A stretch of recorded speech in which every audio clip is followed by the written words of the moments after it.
Amados hermanos, como ustedes saben, estamos abordando la temática de las parábolas, ¿de acuerdo? Y muchas veces las parábolas han sido vistas como historias bastante rústicas. Y es porque tienen un carácter, de hecho, bastante rústico. Las parábolas de Jesús, producto de que tienen un carácter rústico, nos pueden llevar a pensar que son relatos simples, meras ficciones que nos dejan una enseñanza moral, relatos que nos clarifican qué debemos y qué no debemos hacer. Pero muy pocas veces reflexionamos en lo que realmente una parábola es. Muy pocas veces reflexionamos lo que realmente son las parábolas. Y es cierto, mi amado hermano, que las parábolas son rústicas. Es cierto que tienen elementos agrícolas, campesinos incluso podríamos decir, pero su propósito es profundamente divino. Y ese propósito es revelar la verdad a algunos y oscurecerla a otros. Y esto nos demuestra cuán sublime es nuestro Señor Jesús como maestro. Porque un profesor cualquiera, un profesor secular, incluso como quien les habla, tiene solo la capacidad de una cosa al momento de enseñar algo. Y es lograr que todos los presentes entiendan. Ese es el propósito de un profesor normal. Pero Cristo demuestra cuán sublime es. Porque para ese profesor secular es imposible definir quiénes van a aprender y quiénes no van a aprender. Cristo es sublime. Porque Él sí, mediante la misma enseñanza para todos, Él soberanamente hace claras las cosas para algunos y las oscurece para otros, con exactamente la misma clase. No hay un contenido especial para unos, ni hay un contenido especial para otros. El instrumento de enseñanza es exactamente el mismo, una parábola. Sin embargo, Cristo soberanamente define quién ¿es revelada la parábola? ¿A quién es revelada? ¿Y a quién no? Es impresionante cuán sublime es nuestro Señor como un maestro. Él define quién aprende y quién no, con exactamente el mismo instrumento. Para un profesor cualquiera eso es imposible, completamente imposible.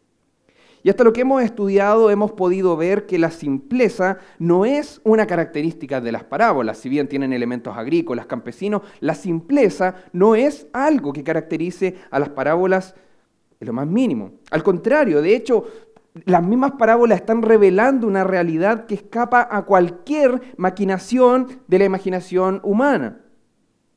El reino de Dios. Algo imposible de imaginar. Así que es bueno comenzar, mi amado hermano, previo a esta exposición, es comenzar delimitando o entendiendo qué es el reino de Dios y qué deberíamos entender por el concepto del reino de Dios.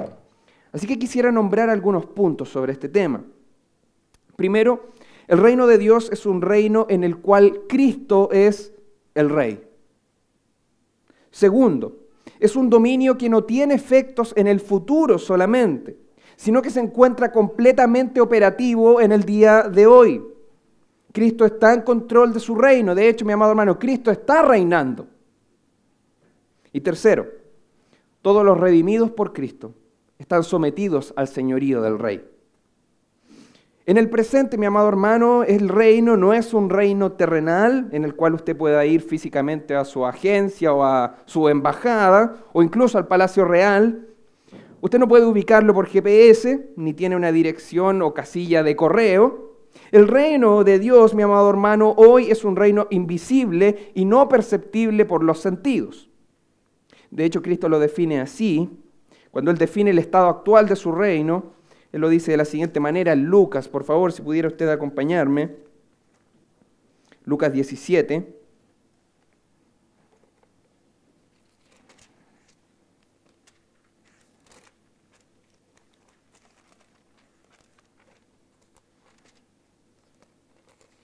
Lucas 17, del 20 al 21.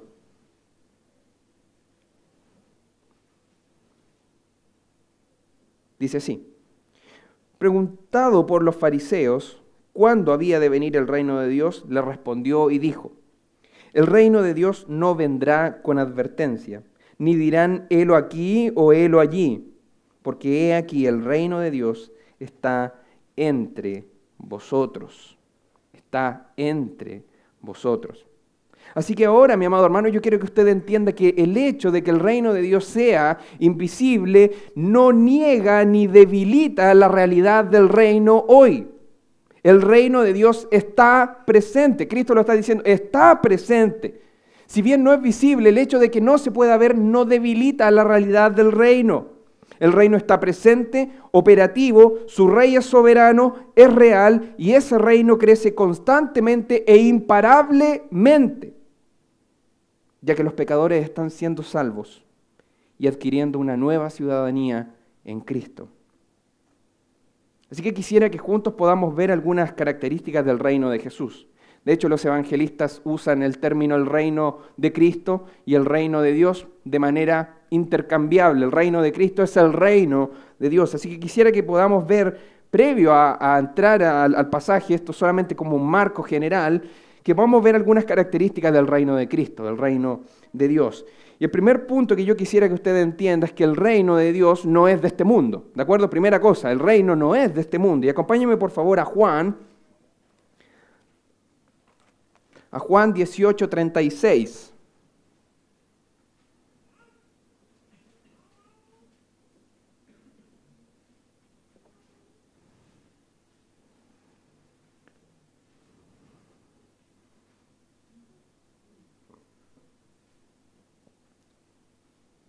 Juan 18:36 dice lo siguiente. Respondió Jesús, mi reino no es de este mundo. Si mi reino fuera de este mundo, mis servidores pelearían para que yo no fuera entregado a los judíos. Pero mi reino no es de aquí. Primera característica entonces del reino de Cristo, mi amado hermano, no es de este mundo, no es de este mundo. Una segunda característica es que el reino de Cristo le fue dado a Cristo por Dios. Y eso lo dice en Daniel 7:14. Si usted puede ir, por favor, ahí al Antiguo Testamento. Daniel 7:14 dice lo siguiente. Y le fue dado dominio, gloria y reino, este es un pasaje mesiánico, para que todos los pueblos, naciones y lenguas le sirvieran. Su dominio es dominio eterno, que nunca pasará, y su reino uno que no será destruido. Miren qué interesante el lenguaje ahí del profeta Daniel. Y le fue dado dominio. El reino de Cristo es un reino dado por Dios a Cristo. Ahora hay algo bastante interesante y un lenguaje mucho más fuerte. En Mateo 4:17 nosotros conocemos otra característica de este reino, y es que Cristo trajo el reino. Eso es impresionante. Ahora Cristo trajo el reino, este reino que no es de este mundo, Cristo trajo ese reino. En Mateo 4:17,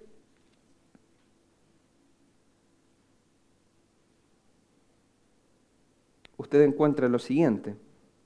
Desde entonces comenzó Jesús a predicar. Y qué maravilla es que Mateo pone explícitamente cuál fue la predicación de Jesús. Y a decir, arrepentíos. Y el motivo para arrepentirse, mi amado hermano, lo dice inmediato. ¿Cuál es el motivo por el cual hay que arrepentirse? El motivo es porque el reino de los cielos se ha acercado. Hay que arrepentirse. El llamado es arrepentirse, porque el reino de los cielos se ha acercado. Cristo trajo el reino. Ahora quisiera que me acompañe, por favor, a Primera de Pedro. Nos queda un último pasaje solamente. Primera de Pedro.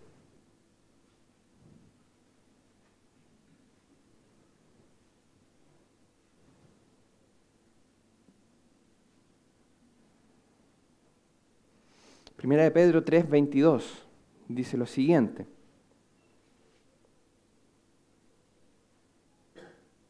Hablando sobre Cristo, dice lo siguiente. Quien habiendo subido al cielo está ¿dónde? A la diestra de Dios. Y a Él están sujetos ¿quiénes? Ángeles, autoridades y potestades. Mi amado hermano, una característica entonces también del reino es que Jesucristo gobierna sobre toda autoridad. Sobre cualquier cosa Cristo reina. Cristo está reinando sobre toda autoridad. Ahora, mi amado hermano, una última característica es que el reino de Jesucristo va a ser totalmente establecido en su segunda venida. De eso nos va a especificar claramente Mateo en el capítulo 25.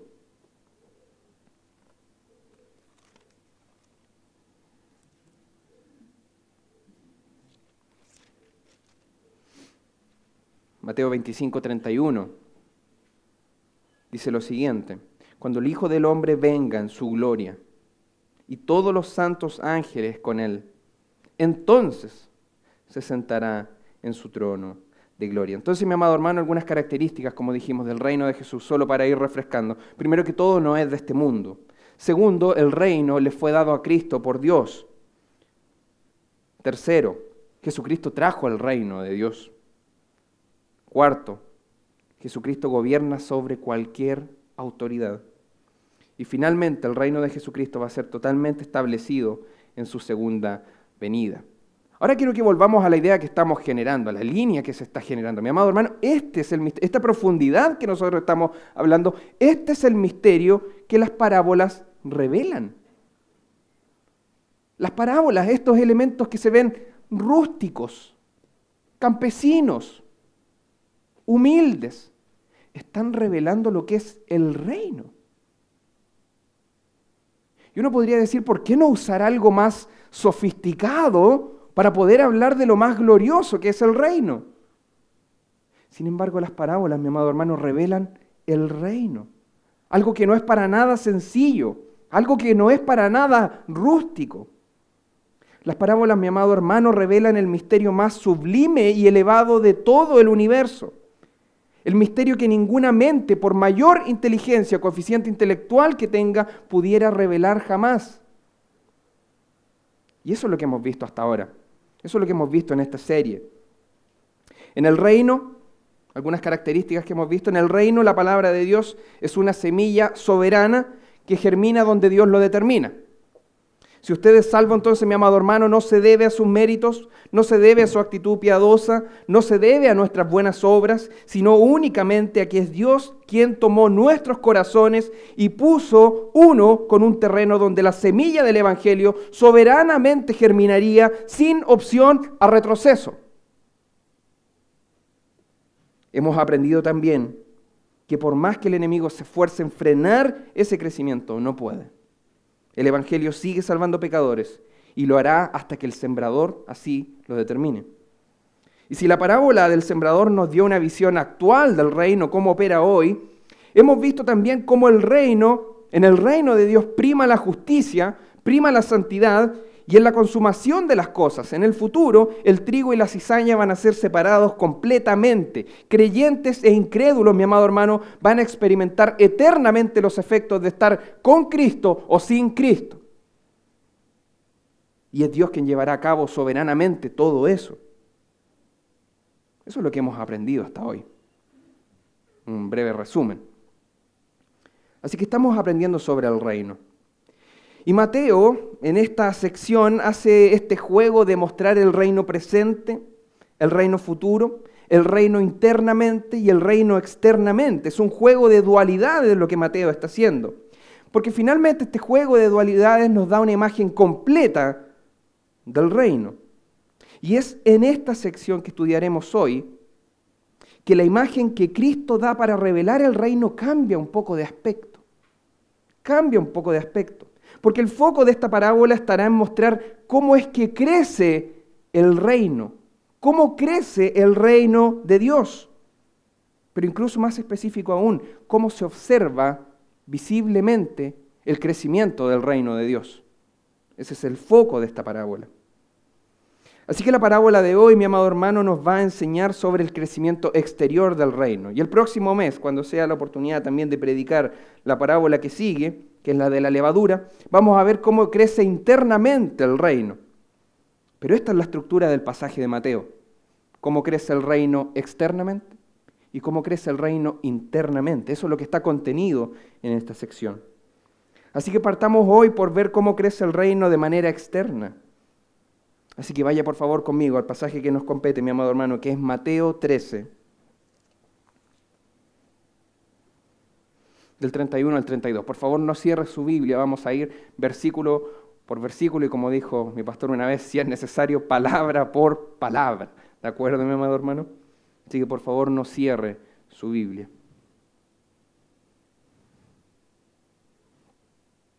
Ese es el pasaje que veremos hoy y dice así. Otra parábola les refirió diciendo, el reino de los cielos es semejante al grano de mostaza, que un hombre tomó y sembró en su campo, el cual a la verdad es la más pequeña de todas las semillas, pero cuando ha crecido es la mayor de las hortalizas y se hace árbol, de tal manera que vienen las aves del cielo y hacen nidos en sus ramas. Que el Señor bendiga nuestras vidas con su palabra. Entonces, mi amado hermano, el versículo 31 comienza con la palabra en griego alén. Esa es la palabra para otra, la cual significa solamente otro. Pero el sentido de esta palabra es bastante interesante porque se refiere a otro diferente. Por lo tanto, esta parábola, si bien tiene el propósito común de las anteriores de mostrar el reino, ese es un propósito común, aún así esta parábola lo va a mostrar en otro aspecto diferente, mediante una parábola que es diferente, otra parábola. Así que, mi amado hermano, esta parábola no es la continuación de las anteriores, no es una secuela, no es una segunda parte, es otra parábola. Cristo no repitió las parábolas anteriores para explicar el asunto que va a explicar ahora. Cristo no repite ni la parábola del trigo y la cizaña, ni la del sembrador para hablar del crecimiento del reino. Él va a usar esta parábola diferente, otra, para poder mostrar un aspecto diferente del reino. Así que es importante incluso esa palabrita ahí. Es otra parábola, para hablar sobre otro aspecto del reino que las parábolas anteriores no habían abordado. Entonces vemos en el pasaje que Cristo les refiere otra parábola. Y yo quisiera dejar ahora un espacio técnico quizás, pero voy a tratar de explicarlo de la manera más sencilla para que a usted le quede clarísimo. Vemos entonces que Cristo refiere otra parábola, pero muchas veces, mi amado hermano, las parábolas se han dicho que son metáforas extendidas. Y si bien lo que voy a explicar ahora es algo lingüísticamente complejo, quisiera clarificar la importancia de hacer esta diferencia. Lo he hecho con estudiantes de primero medio, así que anhelo que en esta ocasión también quede claro. Una metáfora, yo quisiera que usted pudiera entender qué es una metáfora. Una metáfora es un recurso comunicativo en el que las palabras que se usan ya no tienen el significado que habitualmente tienen. Repito, una metáfora es un recurso comunicativo en el que las palabras que se usan ya no tienen el significado que habitualmente tienen. Voy a poner un ejemplo. Así que entonces, si alguna vez, conversando con usted, yo le digo a usted que mi madre es una leona cuando molestan a sus hijos, no me refiero a que a mi madre le salgan pelos, pezuñas o una melena y ruja salvajemente cuando sus hijos son ofendidos. Obviamente no me refiero a eso. Sino que al decir leona, que mi madre es una leona cuando molestan a sus hijos, es interesante que esa palabra ya no significa leona. Ya no significa leona. Sino que lo que estoy diciendo es tomar algunas características o cualidades de dicho animal y las atribuyo a mi madre, significando que a mi madre le molesta, se pone furiosa, se pone en actitud protectora cuando alguien daña a sus hijos. Eso es una metáfora, un recurso comunicativo en el que las palabras ya no significan lo que significan habitualmente. Por lo tanto, cuando yo digo leona, no me refiero a un león literal, sino a características de ese león. ¿Se entiende la metáfora? ¿Sí? Okay. Ahora, decir que una parábola es una metáfora extendida es un peligro bastante grande.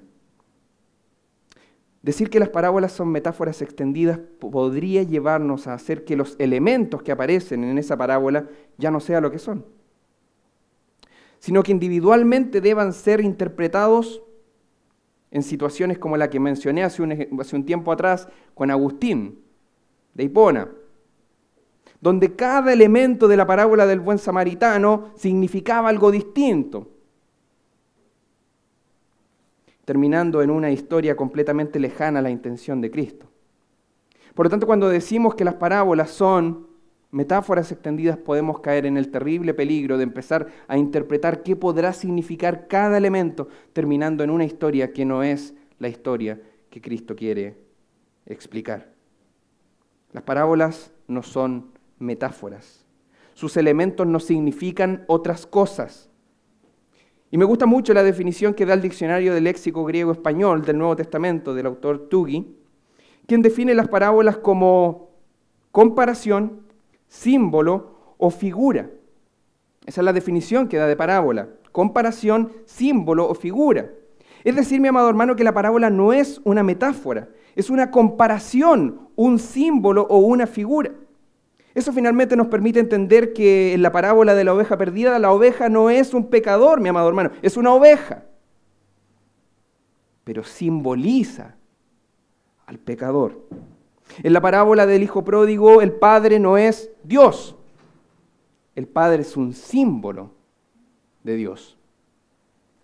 Usted ve en ocasiones, mi amado hermano, cuando los oyentes se enojan al oír las parábolas de Jesús. ¿Recuerdan esos momentos? ¿Sí? Cuando los oyentes están ahí y se enojan al oír las parábolas de Jesús. De hecho, algunos dicen, esta palabra es muy dura. ¿Por qué ocurre eso? ¿Por qué es que ocurre eso? ¿Por qué la gente se molesta con estas parábolas? Si fueran metáforas las parábolas, si las cosas que Jesús está diciendo ahí podrían significar cualquier cosa, un judío que estaba escuchando esa enseñanza podría decir, pero la oveja no soy yo, no tengo que arrepentirme de nada. No, la oveja deben ser los obstáculos y los tropiezos que yo debo enfrentar en mi vida, todo aquello que me detiene de mi potencial, las ramitas deben ser las cosas que me detienen de mi máximo potencial, de sacar el campeón que llevo dentro. No, no es para mí esto. La oveja debe significar eso. Mi amado hermano, pero ellos se molestan cuando escuchan estas historias. Sin embargo, y ahí es donde quiero explicar, la gente se enoja porque Jesús no usaba una metáfora.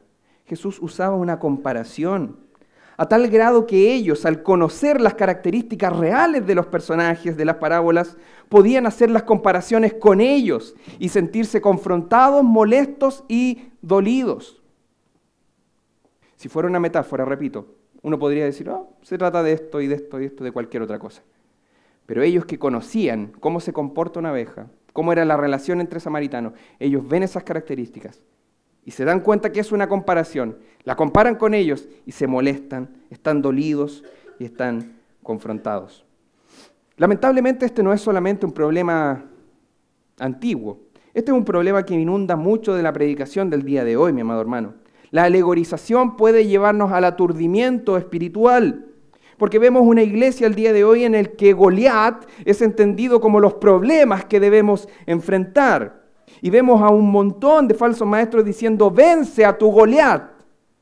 Sé el David que llevas dentro, toma tus 5 piedras y vence a tu enemigo. Eso es alegorizar la Escritura, mi amado hermano. Como decíamos entonces, Jesús está contando una parábola. Y en esta parábola le está revelando el reino de Dios. Versículo 31, entonces. Otra parábola les refirió diciendo, el reino de los cielos es semejante al grano de mostaza que un hombre tomó y sembró en su campo. La palabra griega para refirió, aquí, otra parábola les refirió, la palabra griega para refirió es una palabra bastante rica y exquisita en su contenido.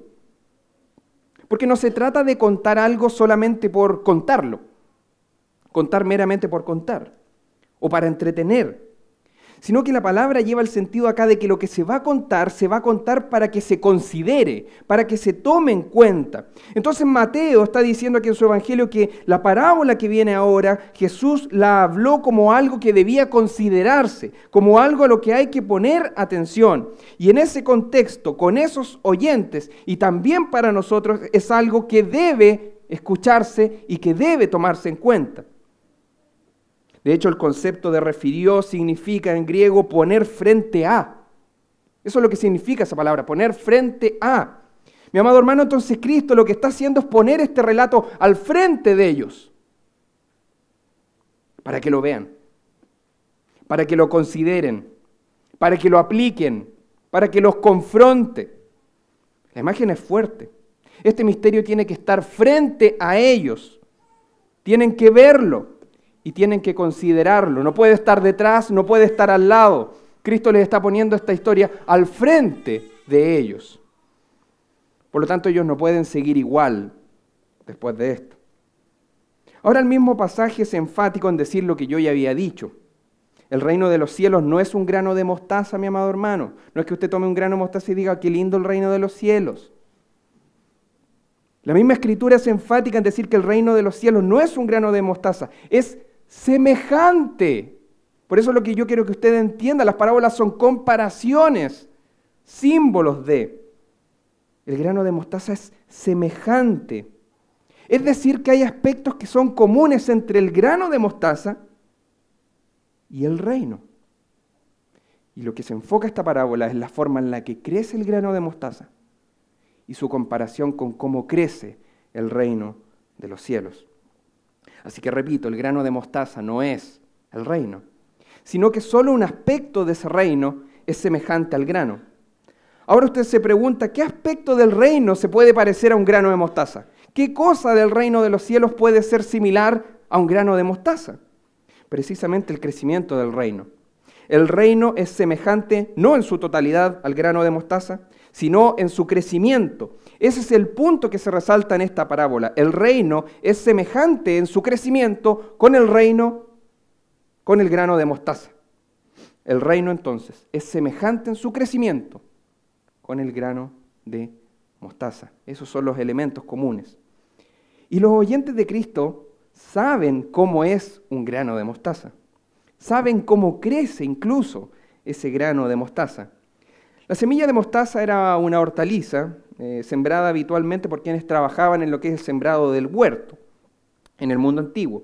Y era una semilla, mi amado hermano, muy pequeña en comparación con las otras que eran sembradas, muy diferente a un poroto, muy pequeña, absolutamente pequeña. Conceptualmente, entonces, era la semilla más pequeña de Israel.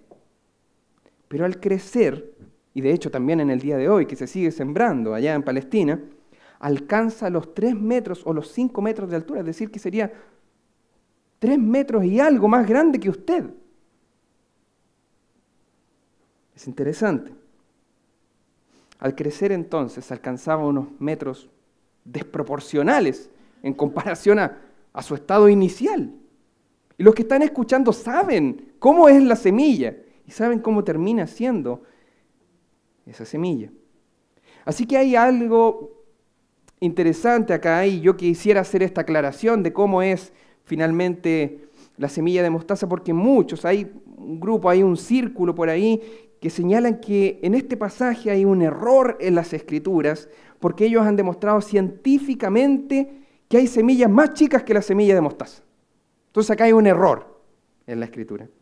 Mi amado hermano, yo quisiera que usted entienda que Cristo no está haciendo una clase de botánica aquí, sino que lo que está resaltando Cristo es señalar cuán insignificante es el aspecto de esta semilla en relación con lo que va a ocurrir después con esa semilla. Esa semilla es insignificante en comparación con lo que va a pasar después.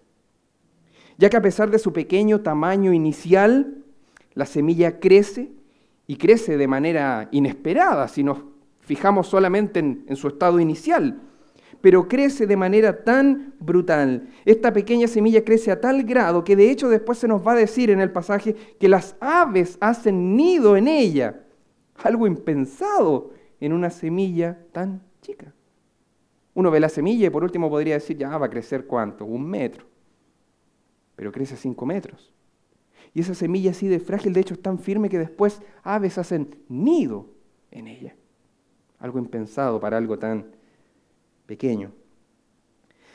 Señala un teólogo que esta semilla en el otoño, cuando las ramas adquieren más rigidez, aves de diversas especies se refugian allí de las tormentas, descansan y se esconden del calor del sol. Así que, mi amado hermano, esta semilla en todos sentidos es un maravilloso lugar para albergarse.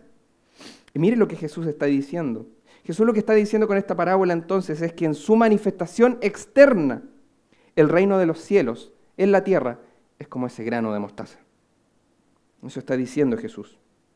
Aparentemente es insignificante en sus comienzos, pero de este pequeño comienzo vendrán grandísimos resultados.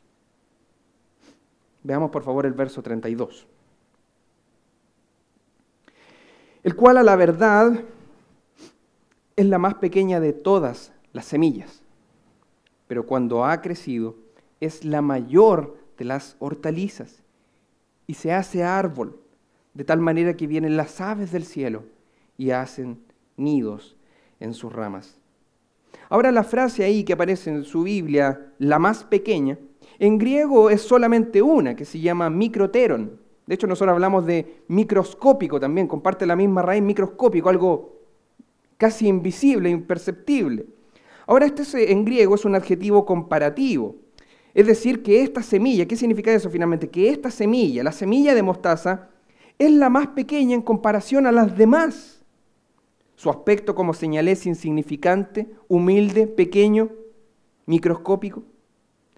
Entonces es esperable que de ella salga algo que corresponda con su tamaño. Algo que corresponda con su tamaño, algo pequeño.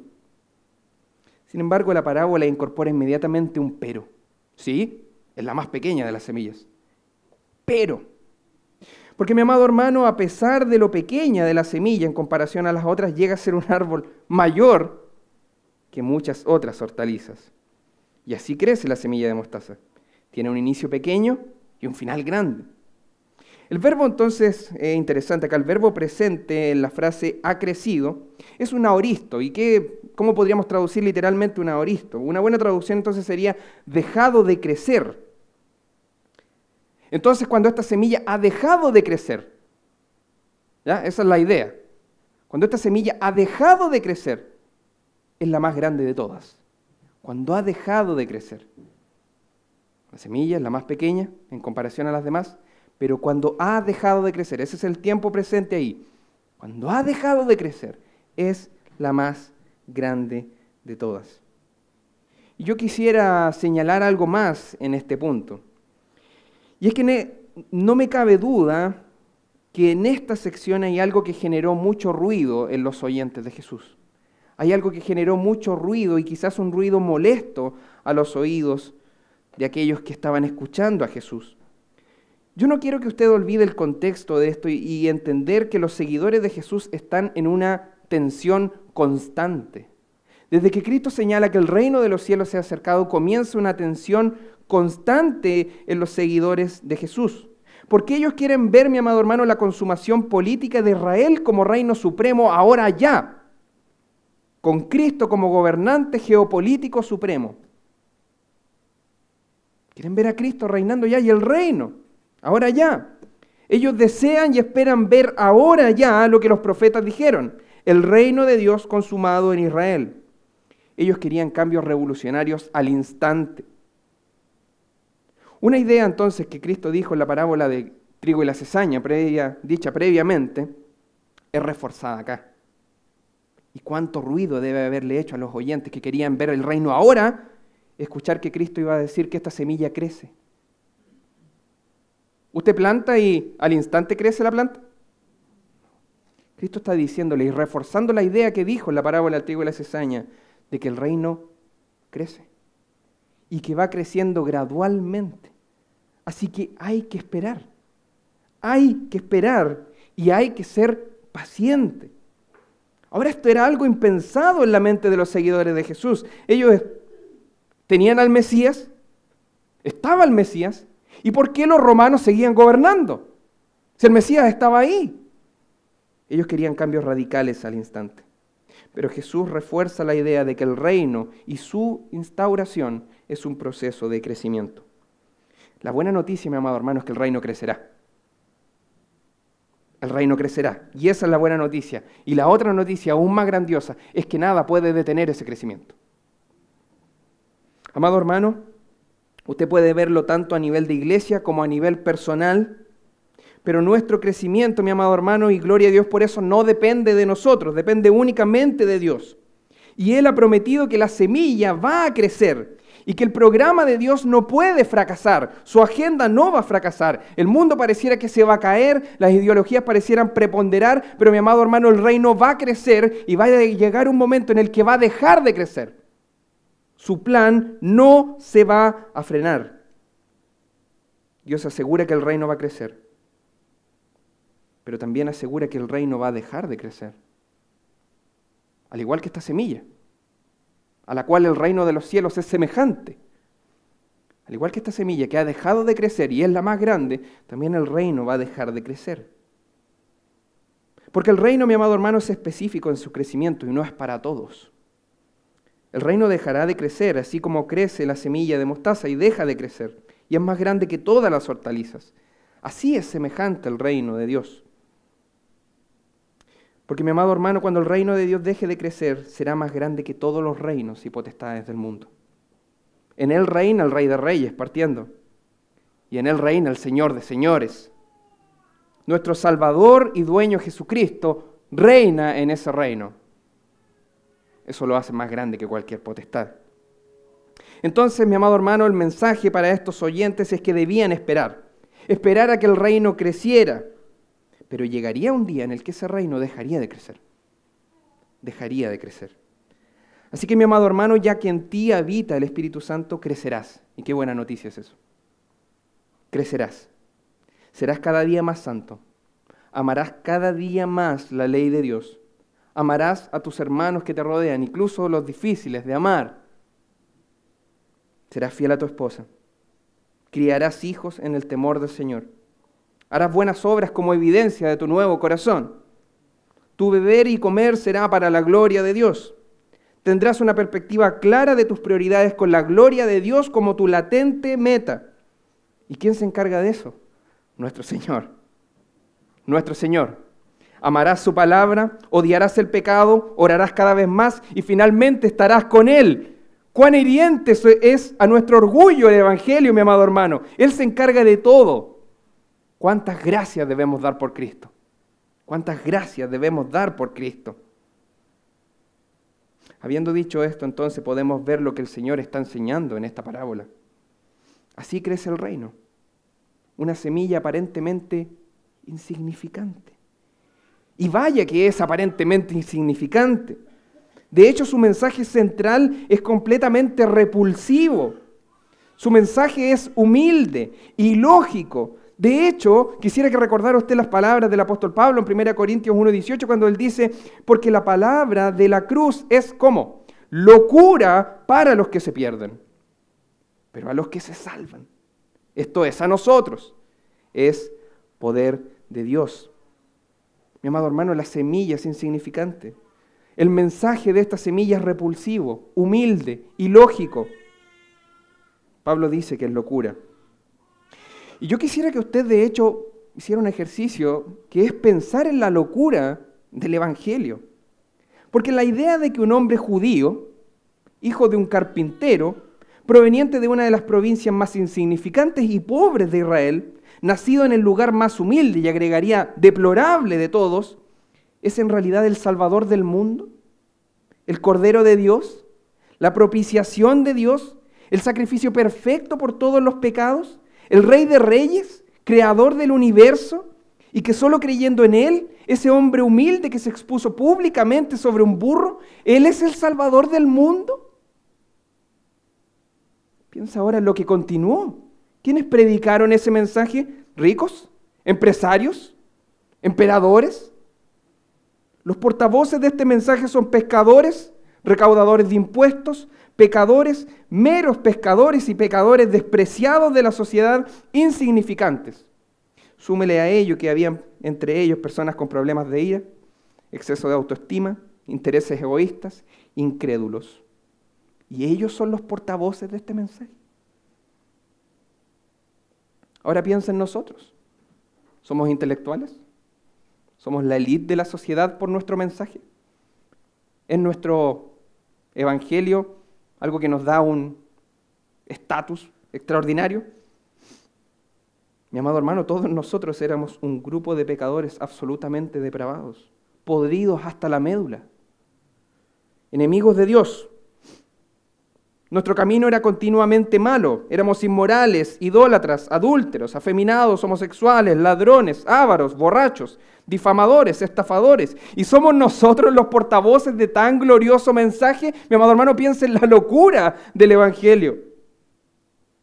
Somos nosotros, este grupo de pecadores que asegura que su vida ha sido transformada y que ahora, sea que viviendo o muriendo, encuentran gozo supremo en que son del Señor.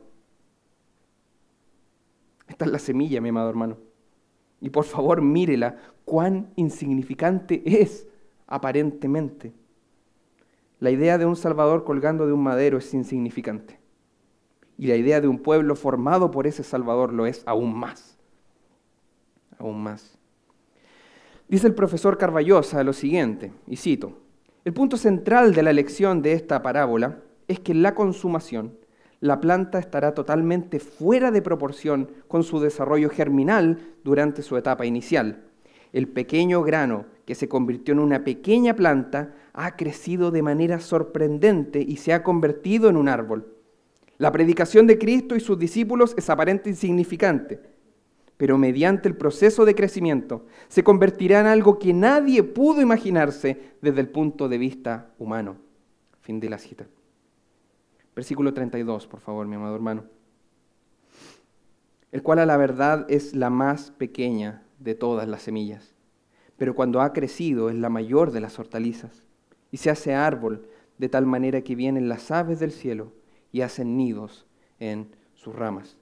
Las aves vienen y hacen nidos en las ramas. En el griego literalmente dice, hacen su morada en las ramas. Y si bien en el ámbito teológico hay mucho debate sobre el significado de estas aves, de hecho algunos señalan que se refiere a la presencia del mal previo a la consumación del reino, por otro lado el pastor John MacArthur señala que esto es una referencia clara a mensajes y a pasajes del Antiguo Testamento que profetizan la inclusión de los gentiles al reino de Dios. De hecho en Ezequiel 17:23 usted puede encontrar lo siguiente, que dice así: en el monte alto de Israel lo plantaré, un árbol, en la visión profética de Ezequiel, y alzará ramas y dará fruto, y se hará magnífico cedro, y habitarán debajo de él todas las aves de toda especie, a la sombra de sus ramas habitarán. Ezequiel 31:6 y Daniel 4:21 también hacen alusión a esto. Entonces, mi amado hermano, la pregunta aquí, si estas aves se refieren a nosotros, los gentiles, ¿cuál es el fruto entonces de todo este reino? ¿Cómo luce el reino en su crecimiento? Que es el punto de esta predicación. ¿Cómo luce el crecimiento del reino? Mi amado hermano, el fruto de ese reino, de esa semilla insignificante, está aquí. Está aquí. Es la iglesia creciente en el presente y es la iglesia que va a ser eternamente redimida con Cristo en su máximo esplendor en el futuro. Eso es increíble. Es increíble, mi amado hermano. El fruto de esa semilla es la iglesia de hoy que está creciendo, donde pecadores muertos en delito y pecados vuelven a la vida. Pero también el fruto de esa semilla es esa iglesia que va a estar con Cristo en gloria. Eso es increíble. Mi amado hermano, mire la semilla y luce insignificante. Mire su crecimiento final y luce esplendoroso. La enseñanza de esta parábola es que el plan de Dios se cumplirá sí o sí. No importa cuán insignificante y despreciado haya sido al principio, el reino va a avanzar y el reino va a crecer. Amado hermano, nuestros ojos debieran llenarse de lágrimas al entender cuán glorioso es el hecho de ser hijos de Dios. Cuán glorioso. De hecho, mi amado hermano, quisiera finalizar con esto. El hecho de ser hijo de Dios, ¿cómo es siquiera posible? ¿Cómo es siquiera posible? Mi amado hermano, es porque esa semilla es poder de Dios. Esa semilla es poder de Dios y Cristo está reinando. Y Cristo trae ciudadanos a su reino. Y ellos no se pueden resistir. Él les ha dado un nuevo corazón, ha limpiado sus pecados, así que ellos desesperadamente desean venir. El ingreso al reino, mi amado hermano, es posible porque Cristo pagó. Cristo fue nuestro sustituto. Cristo fue el pago de Dios. Cristo fue el sacrificio aceptado por Dios. Dios vertió toda su ira sobre él. Él padeció el castigo más horrendo e inimaginable. Amado hermano, usted y yo podemos entrar al reino porque el Rey pagó. Porque el Rey pagó. Y Él determina quiénes entran. Porque Él es el que está reinando. El hombre no puede jamás pensar que puede entrar al reino por sus méritos. Y el hombre no puede caer jamás en la estupidez de obrar para abrirse camino hacia ese reino. No hay nada que usted pueda hacer que lo califique para ese reino. Pero todo lo que Cristo hizo lo califica a usted para ese reino. Qué maravilla es el Evangelio, mi amado hermano. Así que por favor no calle esta noticia. Predique por favor el Evangelio. Predique la buena noticia, mi amado hermano. Amado hermano, por favor no tengas vergüenza en predicar que el hombre está muerto en delitos y pecados. Vas a ser burlado, se van a reír de ti, pero es porque la semilla luce insignificante. Pero esa semilla es poder de Dios. No es tu poder, es poder de Dios, por lo tanto predícala fielmente. No olvides, mi amado hermano, predicar que el hombre está muerto en delitos y pecados. Pero por favor, mi amado hermano, no olvides predicar también que Cristo, el glorioso Salvador, posibilita, paga, sostiene y asegura el crecimiento y consumación de su reino y el ingreso a Él. Toda la gloria sea a nuestro Señor. Oremos, por favor.